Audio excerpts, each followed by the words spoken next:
दादा नमस्कार. नमस्कार जी, नमस्कार सर. आपला पूर्ण परिचय सांगा. माझं नाव बबन लटारी भोयर, मुक्काम जळका, तहसील वर्धा, जिल्हा चंद्रपूर. आणि आपण हे जे वाण यावर्षी आपल्या शेतात लावलाय, हा. कोणतं वाण आहे? हे निजिवळीचं प्रियावान आहे. आता काय राहिला तुमचा अनुभव? प्रियावान खरंच सुंदर वाण आहे.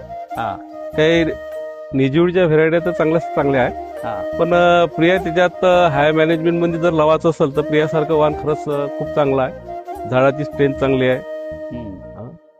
फळ, फांद्या, फुलं समोर दिसत आहे तुम्हाला व्हिडिओ मध्ये. आता मजबूत झाड आहे. झाड मजबूत आहे.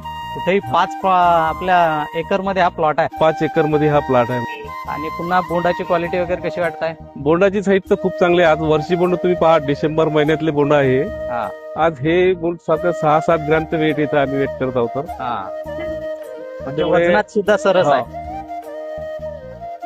पहिला वेचा आमचा इथे एकरी 7 क्विंटल निघाला. हा परत आता इतका माल दिसत आहे. कुठं आता यांनी टॅग लावले तुमच्या कंपनीवाल्या एम्प्लॉईनी, इथं 150-200 बोंडाचा टॅग दिसत आहे आज. म्हणजे परत बराच ऍव्हरेज येईल. म्हणजे 150 बोंडांपर्यंत इथं आपल्याला पाहायला भेटले आता. आणि उच्च नियोजनासाठी नियोजन उच्च. आमचं आता परिचय म्हणलं तर आमचा कृषी केंद्र प्लस शेती, पण शेतीमध्ये आम्ही खरंच जास्त इंटरेस्ट घेतो. हा. आणि शेतीमध्ये रस आहे आम्हाला दुकानच्या, त्याच्यामुळे शेती चांगलीच करतो आम्ही. आता 4 डोसेस झाले आमच्या इथे खताला. हा. 3 मिश्र खताचे झाले हा. आणि 1 युरियाचा झाला. म्हणजे आपल्याला किती फवारे झाले चमत्कारचे? चमत्कारचे माझे 3 स्प्रे झाले. हा. पहिला 45 दिवसांनी, 65 दिवसांनी आणि 25 दिवसांनी, 85 दिवसांनी असे 3 स्प्रे चमत्कारचे झाले.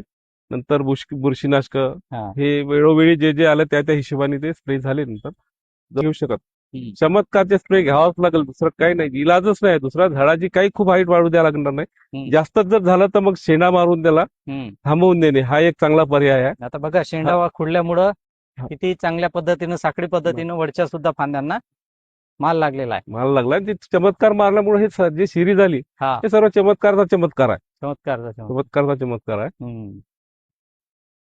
चालेल. आता आपल्या पुढच्या हंगामात किती लागवड राहील?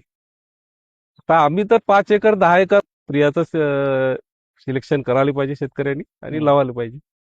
चांगलं उत्पादन घ्यायला पाहिजे. चला, धन्यवाद. धन्यवाद.